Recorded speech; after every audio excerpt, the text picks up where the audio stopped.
کہ جس نے ملک کو گروی رکھ دیا ہے اور بہت سی چیزیں انہوں نے حکومت کی اختیار سے نکال دی ہیں جس کے منفی نتائج اس وقت عوام کے اوپر پڑ رہے ہیں اور حکومت کو وہ چیزیں سنبھالنے میں بھی دقت محسوس ہو رہی ہے. لیکن ہم قانون سازی کی طرف جائیں گے, ہم بہتر قانون سازیاں کر کے ملک کو واپس اپنے اس حالت پہ لائیں گے کہ جہاں پر عوام کو سہولت ہو. اب مثال کے طور پر میں آپ کو ایک بات کہنا چاہتا ہوں. اس وقت حج کا موسم ہے. مفتی عبدالشکور صاحب رمضان شریف سے پہلے گئے اور حج پیکج کے اوپر سعودی گورنمنٹ کے ساتھ بات کی. جو پچھلے سال کی قیمت تھی کرایوں کی اسی پہ فیصلہ ہوا, بلکہ کچھ کم پر بھی. اور ڈالر میں دیکھیں تو وہی فیصلہ, ریال میں دیکھیں تو وہی فیصلہ. لیکن ہمارے ملک کا چونکہ روپیہ کی قدر گر چکی ہے, اس کی قیمت کم ہو گئی ہے, تو اس حوالے سے دقت محسوس ہو رہی ہے کہ اب آپ کا 1 لاکھ کا اب 2 لاکھ پہ چلا جائے گا. تو پاکستان کا عام آدمی جب اپنے روپے میں ادائیگی کرے گا تو اس کو مہنگا لگے گا.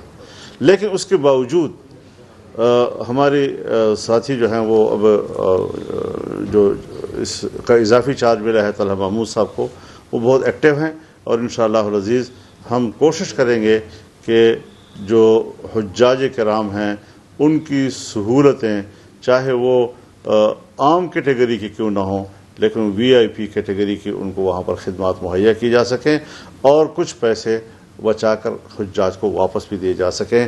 وہ پیسے کسی کو کمیشن میں نہیں ملیں گے, وہ واپس حاجی کو خود ملے. مولانا صاحب اگر مذاکرات کی طرف چلی جاتی ہے حکومت, مطلب وزیر اعظم صاحب اور ان کی کابینہ اور تو کیا پھر آپ مزاحمت کریں گے, آپ مذاکرات پہ مجبور ہوں گے یا ان کو آپ روک پائیں گے؟ میرا خیال میں اس اگر کا موقع نہیں آئے گا. بہت شکریہ.